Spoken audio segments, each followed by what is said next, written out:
Oh sini. Seorang siswa. Selain itu, komplain masalah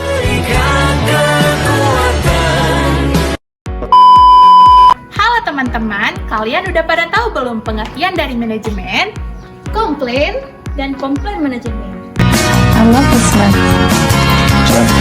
I said I love the Smith. You protected me like a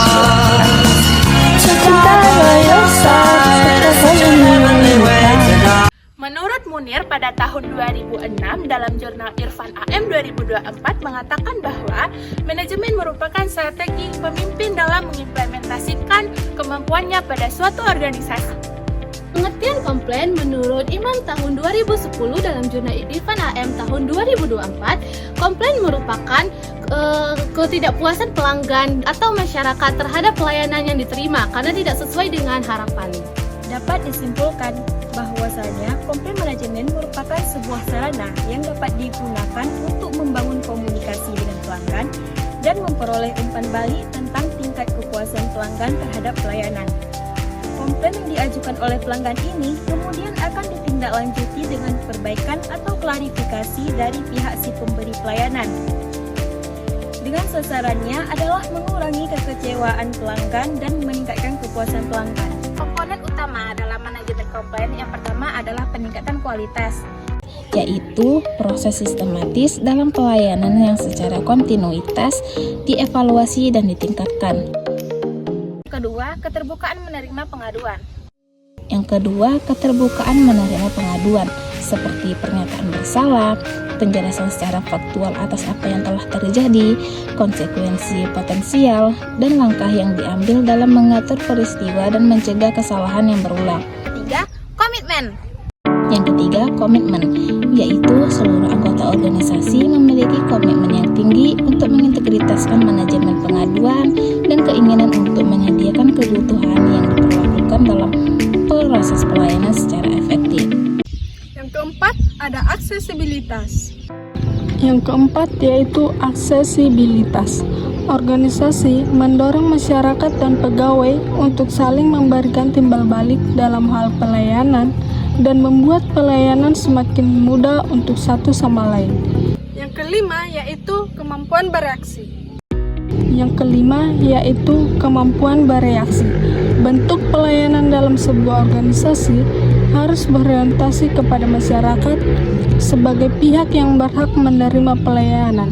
Organisasi ini juga harus mau menerima pengaduan dan menyelesaikan komplain secara serius. Yang keenam, yaitu transparansi dan bertanggung jawab. Itu transparansi dan bertanggung jawab. Proses dalam penanganan komplain harus dapat dijelaskan secara baik, terbuka, dan bertanggung jawab kepada pegawai dan masyarakat. Yang ketujuh, yaitu privasi dan rahasia.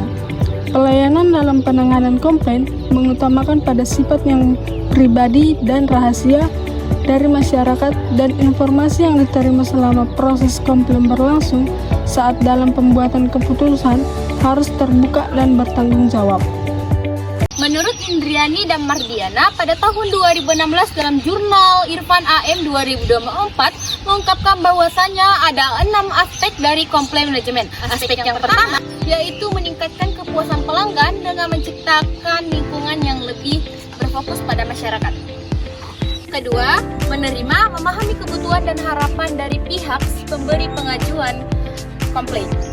Tiga, menyediakan proses keluhan yang bersifat terbuka, efektif, dan mudah bagi si pemberi komplain. Keempat adalah menganalisis dan mengevaluasi keluhan dalam rangka meningkatkan mutu produk dan layanan pelanggan. Kelima, mengaudit proses penanganan keluhan. Keenam, melihat kembali efektivitas dan efisiensi proses penanganan keluhan.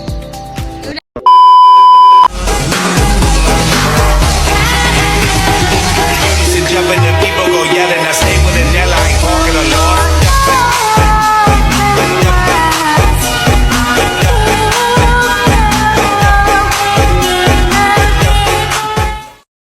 Oke, kita lanjut teman-teman, yaitu manfaat dari penanganan keluhan.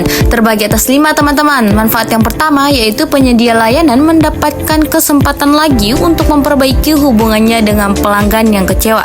Yang kedua, penyedia layanan bisa terhindar dari publisitas negatif. Yang ketiga, penyedia layanan bisa memahami aspek-aspek layanan yang perlu dibenahi dalam rangka memuaskan pelanggan.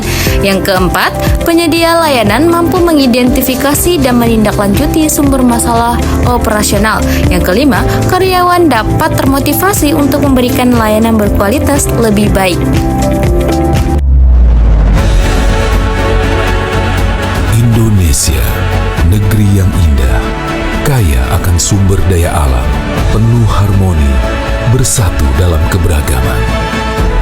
Kini, Indonesia menjadi pusat perhatian dunia, memiliki peran penting dalam kepemimpinan global di tengah upaya dunia melakukan transisi energi. Jadi mau tidak mau yang namanya transisi energi menuju ke sebuah energi hijau itu harus. Di bawah kepemimpinan Presiden Joko Widodo, PLN menjadi katalisator landscape energi di Indonesia, terus mengakselerasi pengembangan energi baru terbarukan atau EBT sebagai tulang punggung energi nasional. Momentum perubahan sudah dimulai. Melalui subholding PLN Nusantara Power, PLN menginisiasi proyek strategis nasional PLTS Terapung Cirata berkapasitas 192 MW peak. Proyek ini menjadi yang terbesar di Asia Tenggara.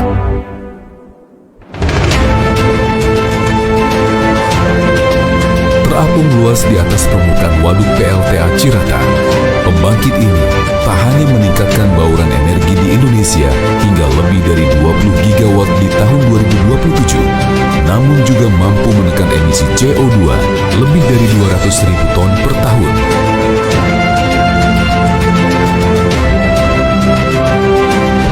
Dulu, tarif masih menjadi tantangan pengembangan EBT. Dengan inovasi dan teknologi, kini tarif kian kompetitif, investasi semakin menarik. Lewat partnership dengan perusahaan energi asal Uni Emirat Arab, Masdar, proyek ini mampu menyerap lebih dari 1.000 tenaga kerja lokal, meningkatkan core kompetensi dan technical skills, dan menghasilkan lebih dari 200 juta kWh per tahun, atau mampu melistriki lebih dari 50.000 rumah.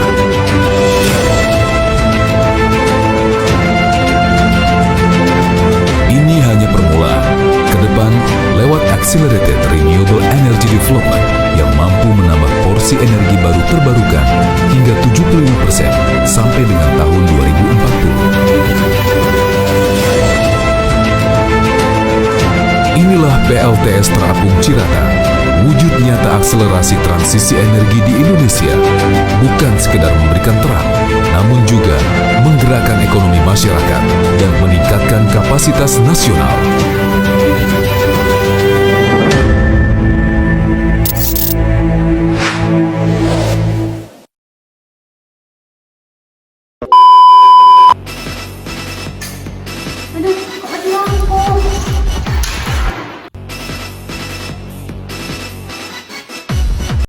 A few moments later.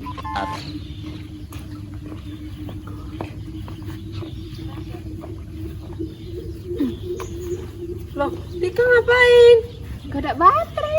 Oh alah, kami juga ini nggak ada jaringan. Iya, lampunya mati. Kalian punya cash gak? Aku gak bisa narik mati lampu. Walah, nggak ada. Aku juga sama mati lampu. Apa kita komplain ke PLN aja? Ayo.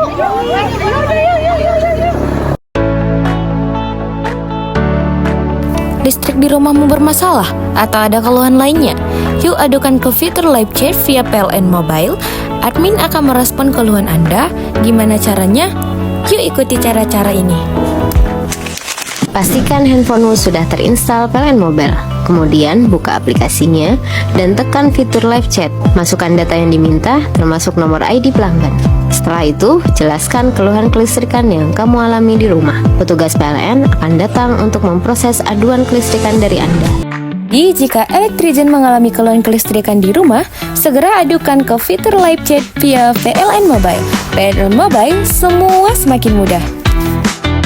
Sekian video dari kami, kelompok 1. Assalamualaikum warahmatullahi wabarakatuh. Dadah!